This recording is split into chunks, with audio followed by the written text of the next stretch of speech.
Capítulo 8. Depois que Michael partiu, Rohan ficou sentado a horas a fio no deck voltado para o oeste, deixando que o sol aquecesse e refletindo de uma forma meio sonolenta e incoerente sobre tudo o que havia ocorrido. Ela estava ligeiramente chocada e ferida pelo acontecido. Deliciosamente ferida. Nada conseguia apagar a vergonha e a culpa que sentia por ter sobrecarregado Michael com sua própria dor e suas próprias dúvidas. Isso, porém, no fundo não a preocupava agora. As pessoas não se tornam bons neurocirurgiões detendo-se por muito tempo nos próprios erros. O certo, e no caso de Rohan o que lhe era instintivo, era examinar o erro com imparcialidade, descobrir meios de evitá-lo no futuro e prosseguir a partir dali. Foi assim que ela avaliou sua solidão, sua tristeza, a revelação da sua própria carência, que havia feito com que caísse nos braços de Michael, e também avaliou o fato de Michael ter gostado de confortá-la, de que isso os havia aproximado, aprofundando o relacionamento de um modo totalmente imprevisto. Daí, ela passou a pensar nele. Rohan nunca havia amado um homem da idade de Michael. Ela nunca havia imaginado o nível de desprendimento e simplicidade evidentes nos gestos e palavras mais espontâneas de Michael. Ela não estava preparada para a doçura de alma de Michael, e foi totalmente seduzida por ela. Quanto ao seu jeito de fazer amor,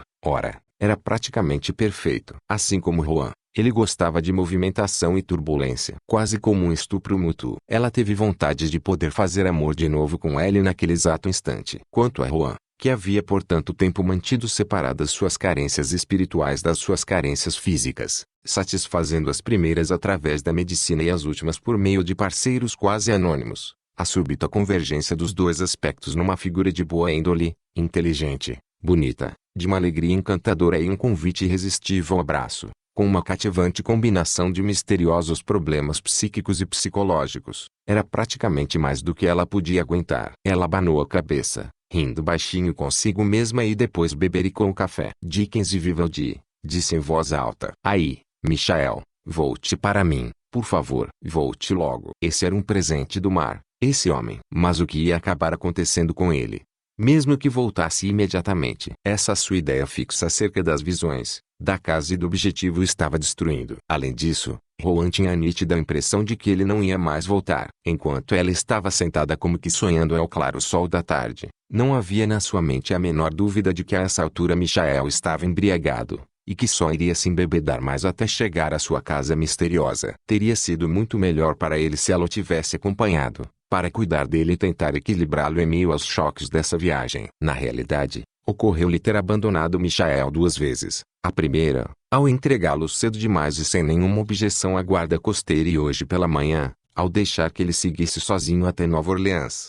É claro que ninguém teria esperado que ela fosse com ele para Nova Orleans. Mas também ninguém sabia o que ela sentia por Michael, ou o que ele sentia por ela. Quanto à natureza das visões de Michael, e nisso ela pensou exaustivamente, não havia chegado a nenhuma opinião conclusiva, à exceção da impossibilidade de elas serem atribuídas a alguma causa fisiológica. E além do mais, suas particularidades, sua excentricidade, de certo modo a deixavam espantada e assustada. Persistia nela uma sensação da perigosa inocência de Michael, de sua ingenuidade, que lhe parecia estar associada às suas atitudes com relação ao mal. Ele compreendia melhor o bem do que o mal. No entanto, quando estavam vindo de São Francisco, porque ele lhe fez aquela pergunta estranha, se ela estava tentando lhe passar algum tipo de aviso. Ele havia visto a morte de Graham ao tocar sua mão porque ela estava pensando na morte de Graham. E essa ideia a torturava. Mesmo assim, como Michael poderia imaginar que isso fosse um aviso deliberado? Teria ele pressentido alguma coisa da qual ela não tinha nenhuma consciência? Quanto mais ficava ao sol, tanto mais percebia que não conseguia pensar com clareza e que não conseguia suportar essa saudade de Michael, que estava atingindo o ponto da angústia. Subiu até seu quarto. Estava entrando no chuveiro quando lembrou de uma coisa. Havia se esquecido totalmente de usar um preservativo com Michael. Não era a primeira vez na vida que era tão desatenta,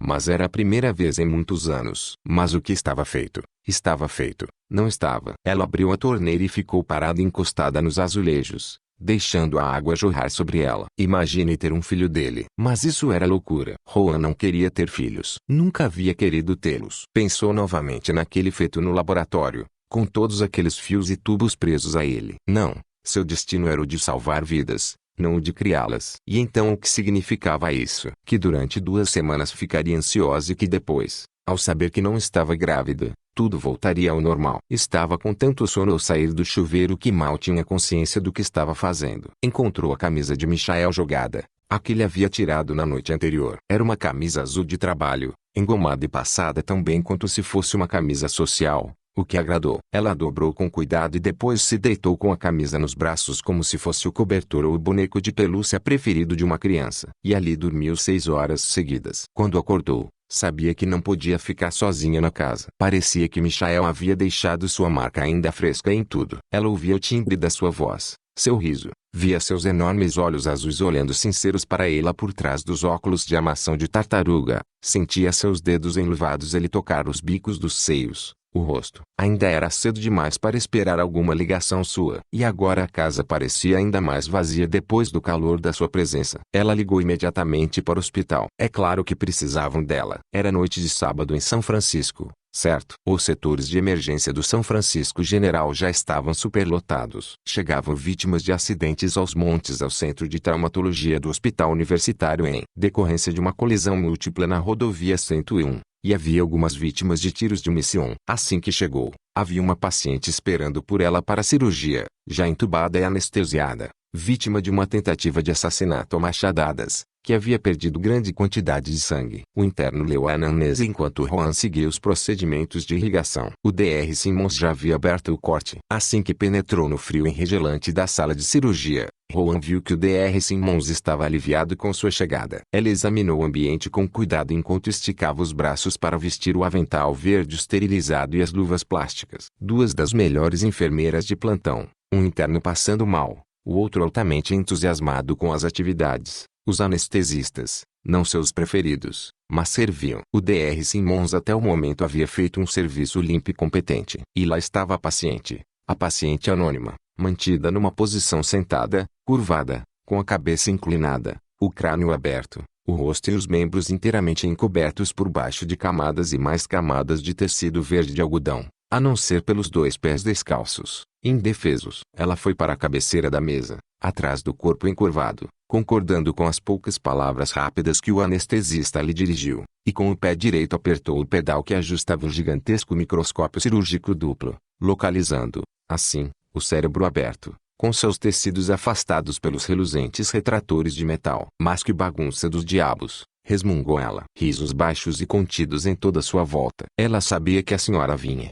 Drama e Fair, disse a mais velha das 2 enfermeiras, e por isso simplesmente disse ao marido para lhe dar logo mais uma machadada. Juan sorriu por trás da máscara, apertando os olhos. Dr. Simmons, o que acha? Vamos conseguir limpar esse sangue todo daqui sem afetar demais o cérebro da paciente. Durante 5 horas, ela não pensou absolutamente em Michael. Eram 2 da manhã quando chegou em casa. A casa estava fria e escura, do jeito que ela esperava que estivesse quando chegava. Pela primeira vez, porém, desde a morte de Eli, ela não se flagrou pensando, cismada, na falecida. Não se lembrou com dor e desagrado de Graham. Nenhum recado de Michael na secretária. Estava decepcionada, mas não surpresa. Visualizava nitidamente sua descida do avião, cambaleante, bêbado. Calculou que em Nova Orleans seriam 4 horas agora. Não podia ligar para o Pontchartrain. Melhor não pensar demais nisso, concluiu enquanto subia para ir dormir novamente. Melhor não pensar no documento guardado no cofre que dizia que ela não podia voltar a Nova Orleans. Melhor não pensar em pegar um avião e ir atrás dele. Melhor não pensar em Andrew Slattery, seu colega de profissão,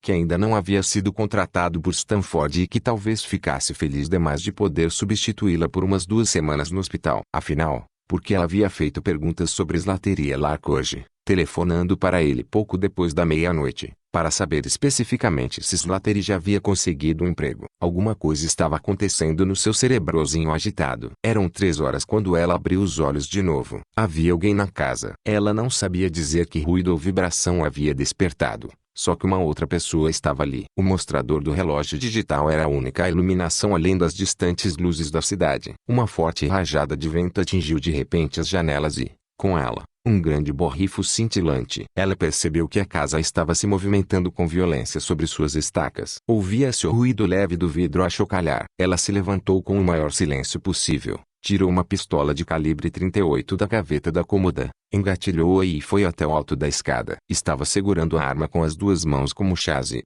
Um amigo seu, policial, lhe havia ensinado. Já havia praticado tiro com essa arma e sabia usá-la. Não sentia tanto medo quanto raiva. Muita raiva. Estava, também, perfeitamente alerta. Não ouvia nenhuma passada. Só o vento, a uivar distante na chaminé ia fazer com que as grossas vidraças gemessem baixinho. Ela via a sala de estar diretamente abaixo, na costumeira luz lunar azulada. Mais uma rajada de gotículas atingiu as vidraças. Ela ouviu um Sweet Stine batendo surdamente contra os pneus de borracha presos ao longo do cais ao norte. Sem fazer qualquer ruído, desceu um degrau após o outro, com os olhos varrendo as salas vazias a cada curva da escada, até chegar ao andar inferior. Não havia uma fenda da casa que ela não pudesse ver de onde se encontrava, a não ser o banheiro às suas costas. E, ao notar apenas o vazio onde quer que olhasse, e o Sweet Stine a balançar desajeitado, ela se encaminhou com extrema cautela para a porta do banheiro. O pequeno aposento estava vazio. Nada havia sido mexido por ali. A xícara de café de Michael estava sobre o balcão da pia. O perfume da colônia de Michael. Olhando novamente lá para fora pelos aposentos da frente, ela se encostou na moldura da porta do banheiro. A ferocidade do vento batendo contra as vidraças a deixou alarmada. No entanto, muitas vezes no passado ela havia ouvido esse mesmo ruído. E só uma vez o vento havia sido forte o suficiente para quebrar o vidro. Uma tempestade dessas jamais havia ocorrido no mês de agosto. Tratava-se de um fenômeno de inverno, que se aliava às chuvas pesadas que desabavam sobre os morros de Marin County, carregando lama para as ruas e às vezes até arrancando casas de cima dos seus alicerces. Agora, ela observava, vagamente fascinada, enquanto a água respingava e salpicava os longos decks, manchando-os de escuro. Ela via uma névoa de gotas no para-brisa do Sweet Stine. Teria essa tempestade repentina a enganado? Ela acionou suas antenas invisíveis. Aguçou o ouvido. Por trás dos gemidos do vidro e da madeira, ela não ouvia nenhum som estranho. Mas havia algo de errado aqui. Ela não estava só. E o intruso não se encontrava no segundo andar da casa. Disso tinha certeza. Ele estava perto. Ele a estava observando. Mas onde? Ela não conseguia encontrar explicação para o que sentia. O relógio digital na cozinha deu um estalido mínimo, quase imperceptível, quando mudou a hora para 13h05 da manhã. Algo em movimento num canto do seu olho. Ela não se voltou para encará-lo. Preferiu não se mexer. E aos poucos, voltando o olhar totalmente para a esquerda sem virar o rosto, ela captou a figura de um homem parado no deck do oeste. Ele aparentava ser de complexão frágil, de rosto muito branco e cabelos escuros. Sua postura não era furtiva, nem ameaçadora. Estava inexplicavelmente em pé, com os braços relaxados. Sem dúvida ela não podia estar vendo essa figura com nitidez, pois as roupas pareciam impossivelmente improváveis, formais e de corte elegante. Sua raiva cresceu, e uma fria tranquilidade a dominou. Seu raciocínio foi instantâneo. Ele não conseguiria entrar na casa pelas portas dos decks. Tampouco conseguiria abrir caminho quebrando os vidros espessos. E, se ela atirasse nele, o que ela teria adorado fazer, faria uma perfuração no vidro. E claro que ele podia atirar nela assim que a visse. Mas por que iria fazer isso? Intrusos costumam querer entrar. Além do mais, ela quase tinha certeza de que ele já havia visto, que ele a estivera observando e que estava observando neste exato instante. Muito devagar, ela foi virando a cabeça. Por mais escura que pudesse lhe parecer a sala de estar, não havia a menor dúvida de que ele havia, de que de fato ele estava olhando para ela. Sua audácia a deixou enfurecida, e seu sentido do perigo da situação aumentou. Ela ficou olhando impassível enquanto ele se aproximava da vidraça. "Vamos, seu filho da mãe, vou matá-lo com o maior prazer", murmurou ela, sentindo os pelos se eriçarem na nuca. Um delicioso calafrio passou por seu corpo inteiro. Ela queria matá-lo, não importando quem fosse, invasor, louco ou ladrão. Ela queria atirá-lo para fora do deck com a bala de calibre 38. Ou, para ser mais simples, com qualquer poder de que dispusesse. Lentamente, com as duas mãos, ela ergueu a arma, apontou-a direto para ele e esticou os braços como Chase lhe havia ensinado. Despreocupado, o intruso continuou a olhar para ela. Apesar da sua fúria tranquila e fria, ela estava perplexa com todos os detalhes físicos que conseguia discernir. Os cabelos escuros eram ondulados, o rosto, magro e pálido, e havia qualquer coisa de tristeza e súplica na sua expressão sombria. A cabeça a virou delicadamente sobre o pescoço como se o homem estivesse lhe implorando algo, falando alguma coisa com ela. "Em nome de Deus, quem é você?", pensou ela. A incongruência daquilo tudo começou a lhe ocorrer aos poucos, aliada a uma ideia totalmente estranha. "Isso não é o que parece ser. O que estou vendo é alguma forma de ilusão." E, com uma súbita mudança interior, sua raiva se transformou em suspeita e, finalmente, em medo. Os olhos escuros da criatura continuavam a implorar. Ele ergueu as mãos muito claras e tocou o vidro com seus dedos. Ela não conseguia nem se mexer nem falar. E então, irada com sua impotência e seu pavor, ela gritou: "Volte para o inferno, que é de onde você veio." Com a voz parecendo alta e terrível naquela casa vazia. Como se em resposta a ela, para perturbá-la e vencê-la totalmente, o intruso foi desaparecendo lentamente. A figura ficou transparente para depois dissolver-se, não deixando nada a não ser a visão levemente apavorante e decididamente perturbadora do deck vazio. A enorme vidraça matraqueou. Houve um estrondo como se o vento houvesse atingido de frente. Em seguida o mar pareceu se acalmar. Até mesmo Suetchistine acomodou-se como pôde no canal ao lado do cais. Rohan continuou a olhar para o deck vazio. Percebeu,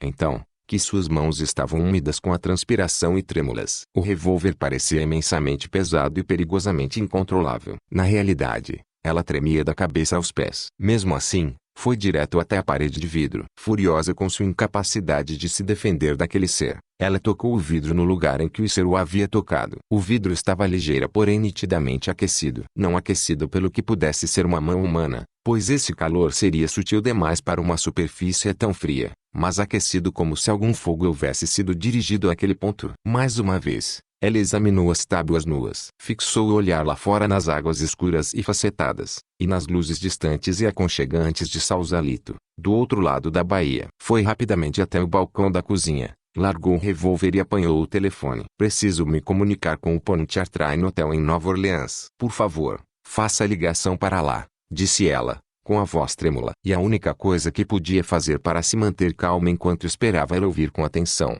para se certificar do que já sabia, que estava inteiramente só. Inútil verificar fechaduras e trancas. Inútil ir mexer em gavetas, santinhos e fendas. Tudo era inútil. Quando o hotel atendeu, ela já estava desesperada. "Preciso falar com Michael Corrie", disse ela. "Ele deveria ter se hospedado naquela noite", explicou. Não importava que fossem 5h20 em Nova Orleans. "Por favor, liguem para o apartamento dele." Pareceu-lhe uma eternidade o tempo que ficou ali parada sozinha, por demais abalada para questionar o egoísmo de acordar Michael àquela hora. "Lamento, mas o Sr. Corrie não está atendendo", disse a telefonista. "Tente mais uma vez. Mande alguém subir até o quarto, por favor. Preciso falar com ele." Finalmente, quando não conseguiram acordá-lo de modo algum e se recusaram a entrar na suíte sem seu consentimento, e Rohan não podia censurá-los por isso, ela deixou um recado urgente, desligou, jogou-se junto ao lareiro e tentou pensar. Ela estava certa daquilo que havia visto. Tinha certeza absoluta. Uma assombração bem ali no deck,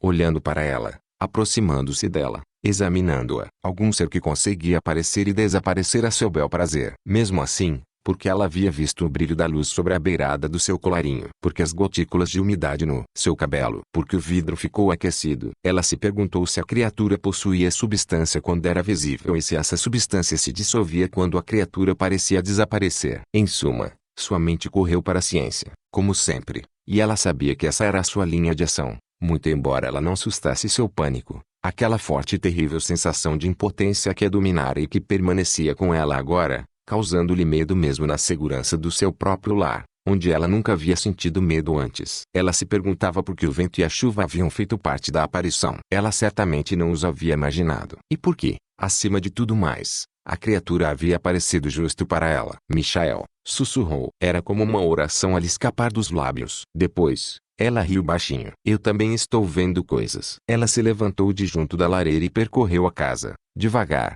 com passos firmes, acendendo todas as luzes. "Pois bem", disse ela, com calma, "se você voltar, vai ter que ser em meio a uma iluminação feérica." Mas isso era absurdo. Não era algo que conseguia movimentar as águas da Baía. Richardson poderia desligar um disjuntor com a maior facilidade. Mesmo assim, ela queria que as luzes ficassem acesas. Estava apavorada. Entrou no quarto, trancou a porta do armário e do banheiro e se deitou, afofando os travesseiros sob a cabeça e deixando a arma ao seu alcance. Acendeu um cigarro, consciente de ser horrível fumar na cama. Verificou a luzinha vermelha que piscava no alarme de incêndio, e continuou a fumar. "Um fantasma", pensou. "Imagine só, eu vi um fantasma. Nunca acreditei que existissem, mas vi um. Tinha de ser um fantasma. Não há outra coisa que ele pudesse ser. Mas porque ele apareceu para mim." Mais uma vez, ela viu sua expressão de súplica, e a intensidade da experiência voltou-lhe ao pensamento. De repente, Sentiu-se péssima por não conseguir entrar em contato com Michael, pois ele era a única pessoa no mundo inteiro que podia acreditar no que havia ocorrido. Michael era a única pessoa em quem confiava o suficiente para contar. A verdade é que estava perturbada. A sensação era curiosamente semelhante à que havia sentido naquela noite após o salvamento. Passei por uma experiência tremenda e eletrizante. Ela queria contar para alguém. Ficou ali deitada,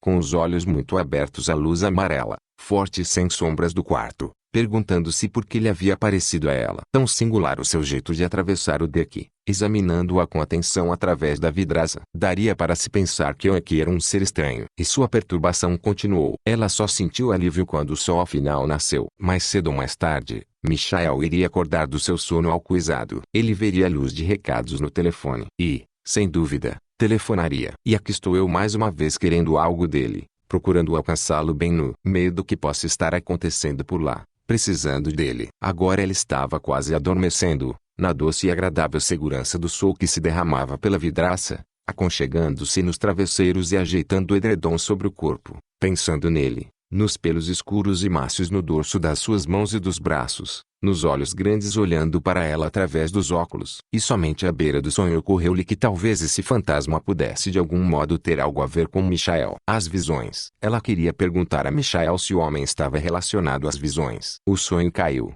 então, no absurdo e ela acordou, resistindo ao descabido e ao grotesco, como sempre, pois a consciência, o raciocínio, era muitíssimo melhor. É claro que Slattery podia substituí-la. E, se ele ainda existia em algum lugar, era certo que ela já não mais se importava com o fato de Rowan ir a Nova Orleans. Pois não precisamos acreditar nisso. Que o que fica além do nosso plano é infinitamente melhor. E assim, ela caiu novamente num sono exausto.